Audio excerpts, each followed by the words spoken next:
परिसीमन हमने भी किया था कि कम से कम आपत्तियां आई थी उस वक्त। आज आपत्तियों का ढेर लगा हुआ है। कलेक्टर को टाइम नहीं है। जनता इतना जो है सारा घेर घेर के रखा है कि जब इनका पंचायत समिति से काम पड़ेगा तो इनको बालेरी आना पड़ेगा। जब इनका रेवेन्यू का काम पड़ेगा तहसील से तो इनको बानीपुरा जाना पड़ेगा। जब इनका एसडीएम से काम पड़ेगा तो सरदार से जाना पड़ेगा। और जब उनको जिला कलेक्टर से काम पड़ेगा तो चूरू आना पड़ेगा। और जन सुनवाई करने के लिए विधायक के पास आना पड़ेगा तो नारायणनगर आना पड़ेगा। तो वहां गए तो वहां सारे दिन घूमते रहेंगे लोग।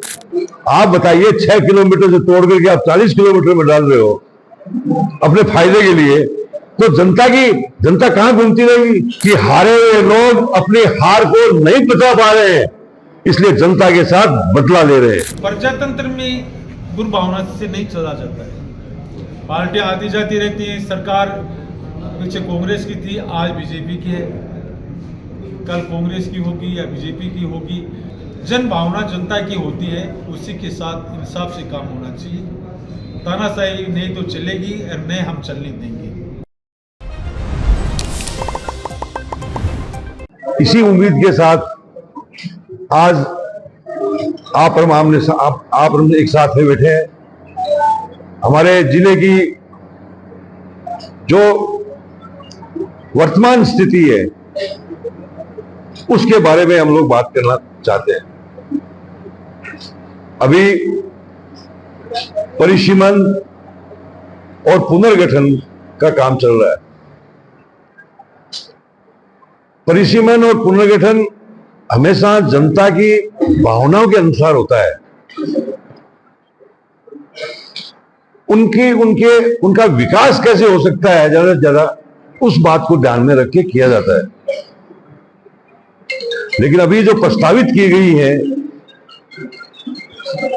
उन प्रस्तावित जो नगर पालिकाएं हैं, जो हमारी पंचायत समितियां हैं, जो ग्राम पंचायतें हैं, उनको इस प्रकार से तोड़ मरोड़ करके जो है वार्ड बनाए गए नगर पालिकाओं में, नगर परिषदों में तोड़ मरोड़ के जो है पंचायतें बनाई गई है।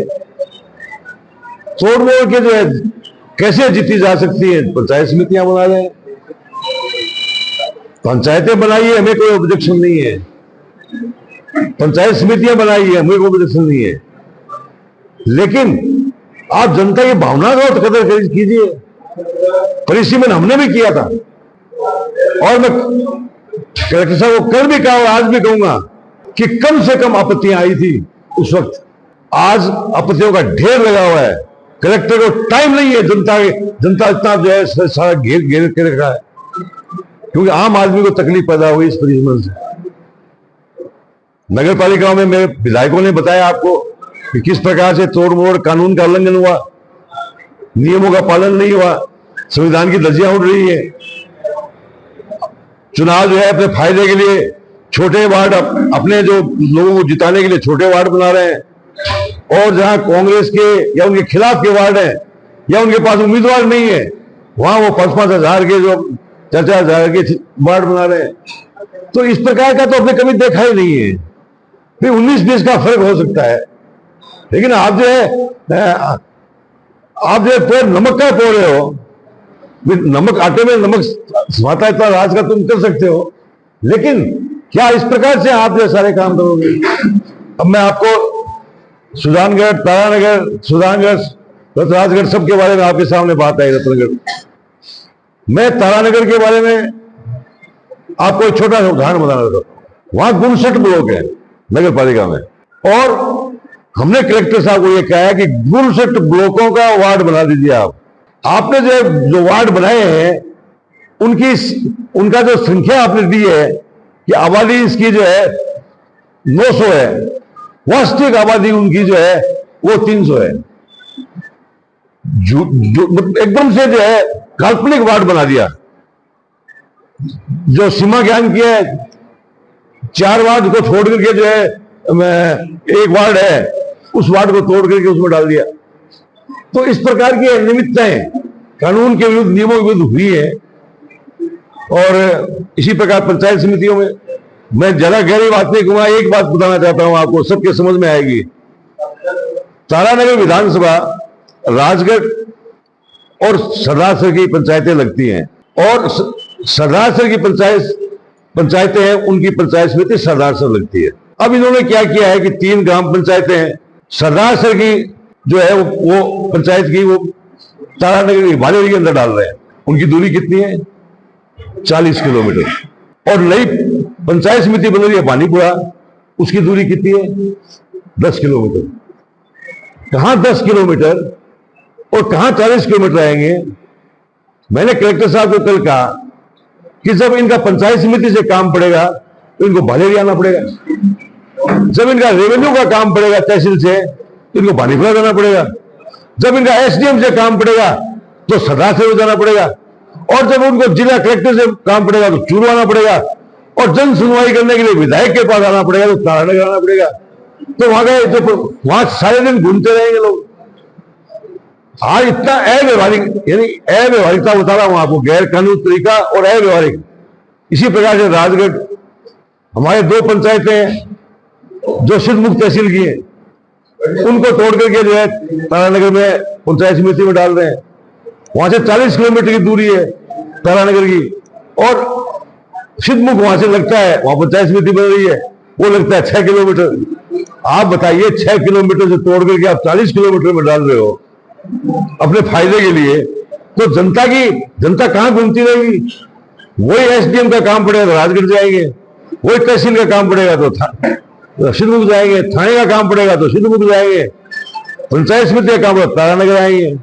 तो ये जो इस प्रकार से जो गठन करने का जो प्रस्तावित किया है वो गैर कानूनी है, और ये पूरे जिले में हो रहा है।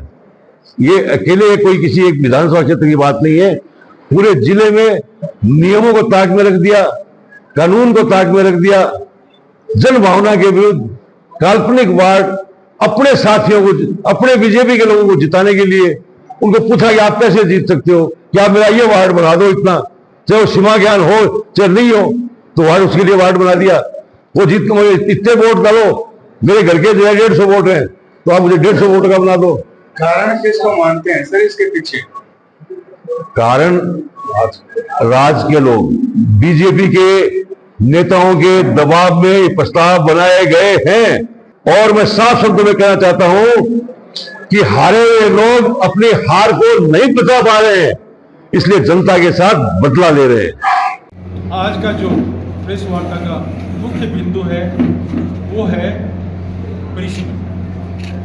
परिसीमन के बारे में आप लोग भी हमारे बीच के हो, आप लोगों को भली भांति पता है। जिले के अंदर जिस प्रकार से परिसीमन का काम हुआ है वो एकदम घटिया स्तर पे हुआ है। ये लिस्टें पड़ी है, हर आदमी के पास मोबाइल में डाटा है, कहीं पे 3500 का वार्ड, कहीं पे 3000 का। जो वार्ड एससी और माइनॉरिटी के वार्ड थे उनको 4000 से लेके 2500 तक बना दिए। दूसरे वार्ड थे, कोई 800 का है, कोई 700 का है, कोई 1500 का है। प्रजातंत्र में दुर्भावना से नहीं चला जाता है। पार्टियां आती जाती रहती हैं, सरकार पीछे कांग्रेस की थी, आज बीजेपी की है, कल कांग्रेस की होगी या बीजेपी की होगी, लेकिन जन भावना जनता की होती है, उसी के साथ इंसाफ से काम होना चाहिए। तानाशाही नहीं तो चलेगी और नहीं हम चलने देंगे। यही आप लोगों को बताना चाहते हैं। हमारे रत्नागिरी 6 विधानसभा हैं, 6 में जहाँ तक सुनने में आया है कि तारानगर का देहात का भी बहुत गलत तरीके से पेश हुआ है, डाटा भी आया है। बाकी सभी जगह और जो हमारी नगर पालिका हैं उनकी तो सबकी एकदम से हालत खराब है। सब जगह परिसीमन में इतना, जैसे मनोज जी ने डिटेल से आपको बताया, हमें कलेक्टर साहब वेट कर रहे हैं, उनकी वीसी है, उन्हें जाना है, तो उनमें टाइम शॉर्ट में बताना चाहता हूँ कि हमारा जो परिसीमन का है वो हम कलेक्टर साहब को दर्ज करवाते हैं, वो सुनते हैं तो ठीक है, नहीं सुनते हैं आगे का रास्ता देखेंगे, सड़कों का रास्ता देखेंगे, क्या करेंगे वो आप लोगों को हम आगे बता देंगे। एक इनके साथ में आप लोगों से चूरू के सारे मीडिया के जो बंधु बैठे हैं, हम कलेक्टर साहब से भी अभी बात करेंगे। जो दोनों फ्लाईओवर चल रहे हैं, ये दुर्दशा की गई है, या आप लोग भी जानते हो, एक शहर के लिए ये चीज़ें बार बार नहीं बनती है। बहुत कम लाइफ में जो एक बार बन जाए वही कंडीशन में रहती है। तो जो दोनों फ्लाईओवर का काम चल रहा है वो बहुत ही गलत चल रहा है।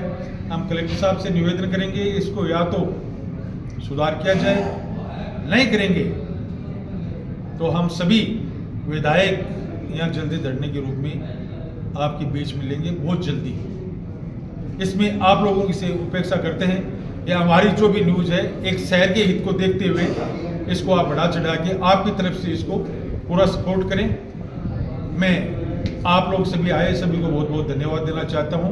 साथ साथ जा रही है, एक एक वार्ड बढ़ा दिए।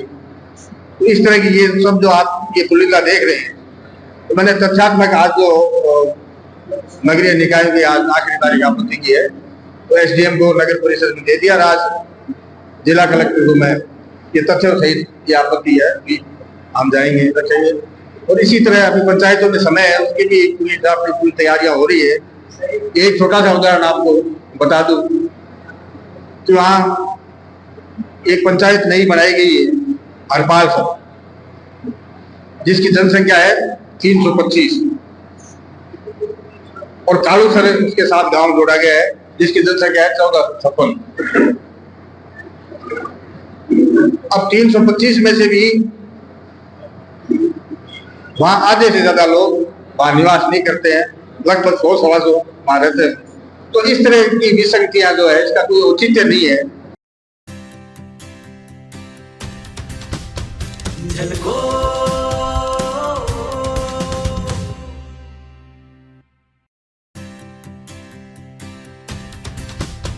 झलको